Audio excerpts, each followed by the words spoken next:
rifeensa keessan isinii dheeressuu fi fuula keessan isinii bareechus isiniif hin dalagaa.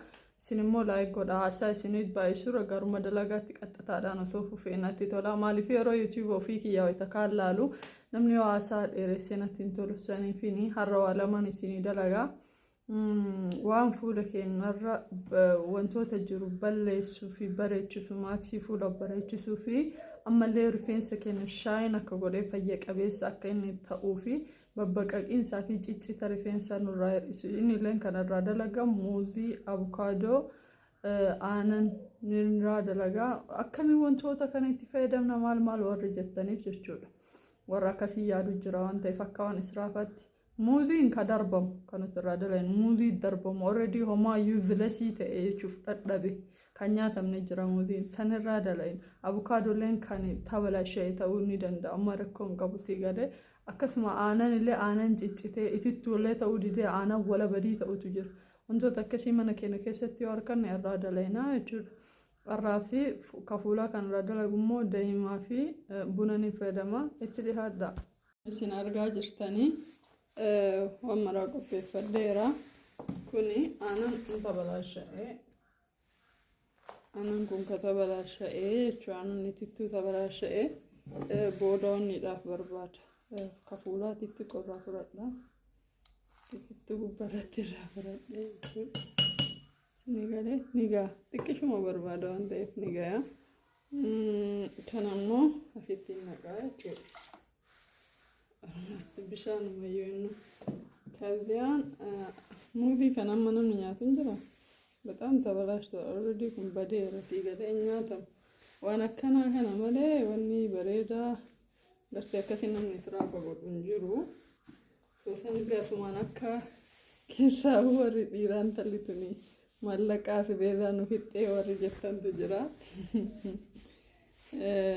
Waan qoshaasha keessa darbamurraa dalaginii jirra malee akkasittillee waa israafuullee ana maluma kiyyattu hin jaalladhu. Abukaadoon already tabalasha'eera. Ka tabalasha'ee nyaatamuudhaafis waan ta'ame.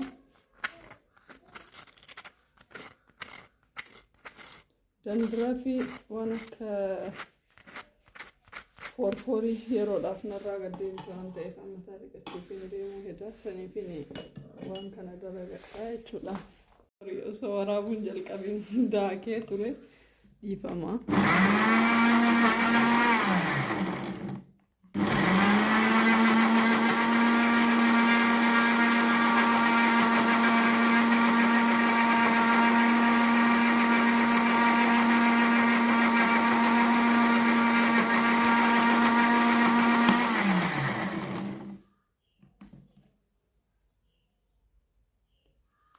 Bifni isaa kan diimatee fi sa'a mataa isaa qaba. Wanni itti godheeraan bishaan qayisirii manaa qaba ture. Isa itti godhee diimatuu dhabuu danda'a keessanis ni galee. Baay'ee wantoota nama dalagu kana keessaa muraasa isaa yoo qabaattan dalagachuu hin dandeessan. Dirqama mara argachuu miti. Mara namni marti manatti hin argatu.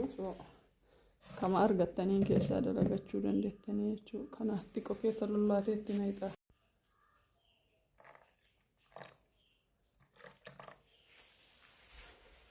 Itti naqaa jechuudha.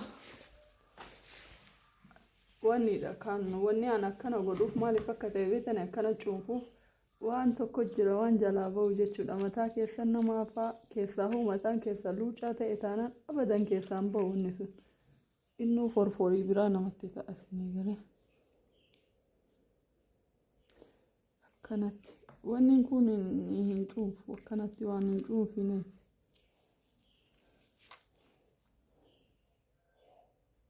Kana keessaa baasta. Mataa kiyyattiin dibachuu deemaa sokkee mara kun qabu qoyilleetiin shawayyo hafuuruma shamaan. Muuzii daakkamee namna kana keessa keessaan zayitii kana itti naqa. Kokonaatii illee itti naqattan hin dandeessanis. Kana ofii kiyyaa dalaga waan ta'eef. Keessaan hin dibadha daqiiqaa 40 ofirran tursiisa. eegatti ni wanni jedha jechuudha gidi qadha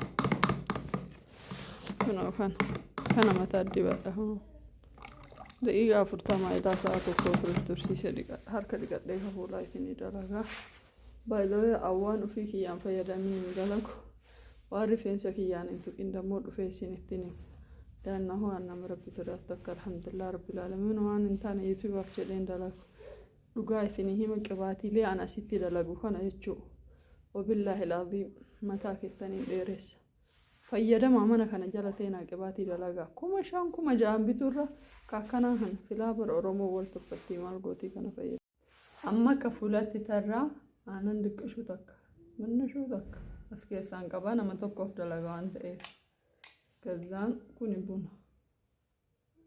buna daakkamaa fallaana kanaan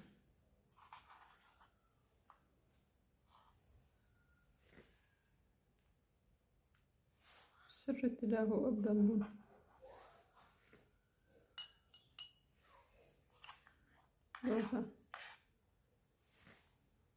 fallaana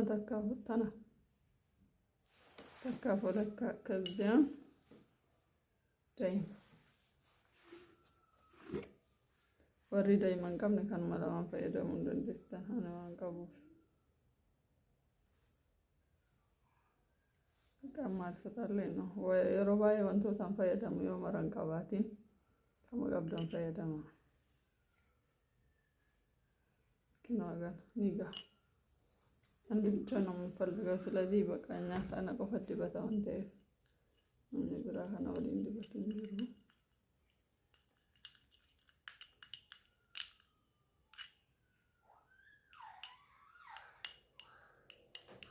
manniya inni viral isaa gadi bu'eera maal akka ta'e hin beeku amalli yuutuubaa kun illee naan gallu illee nama gizee mara dhufee isa hordofaa ooluu miti mee agam isin fayyada gara miidiyaa kanaa dhufe baay'ee galatooma namni hedduun keessaa dhuftanii rifeensi kiyya naa dheerattee galatoomni ofii wanti kuni harraafan fuula guutuu dibadhaa sokkee marakkoon qabu ግን ጀላ ዋና መጉራቸው ተቆርግተኒ አስተለ ጉራቲና ጀላ ሰኔ ፈየደሞ ከለት ይላን ለካይላለት ይተሰን ያሯና ረፉላ ሻወሪ ለኑ ደማ አንተየቢ ፉሎ ጉቱ ዲበዳ ሌላ እንትን ማክሲ ስለሌለኝ ነው ማለት ነው ብራውን ዲበዳ ወንቆ ከፈደንቆ ማለት ሲላኸነ ጀላ ዲበተኒ እርዲ ምናምን ለፉሎ ጉቱ ዲበታን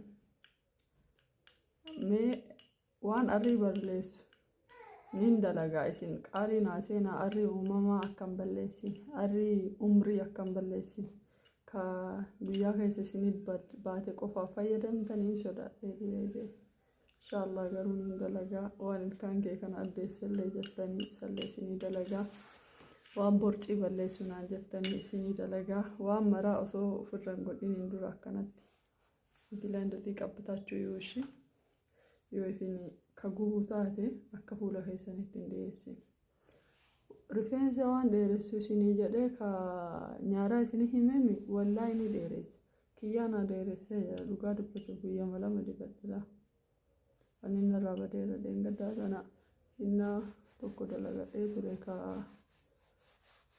nyaaraa tokko akkanatti meeshii dibatan meeshiin dibannee naman dibadhee halali akkanaan hin annama hogmii kennuu miti bakka nafsi ama itti na oofee waan na jedhuufu man dibadhe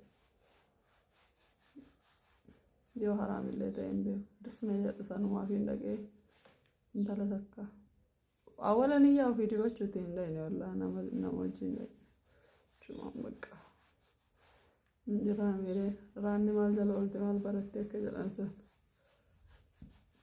akkana dibattan kun dandara fi maali ammallee feeshaalii dalagadhaa isiniin jedhame baraniin tun qallaala isinii yaadu wallaahi feeshaalii dalagadhaa isiniin jedhame warri mana arabaa akkamiin feeshaalii dalagachuu hin dandeenyu dheedhinaa jettaniimi irra caalaa warri feeshaalii dhaqu rakkinni isaanii poorii yookiin ammoo qaawwa uumama rabbii akka waaqee walu godhu kanattu difiniidhaa jedhanii waan qaawwa sanbanu isinii dalaga inshaallah killeen na biraa akka malee waddade killeen takka birrii 30 taate.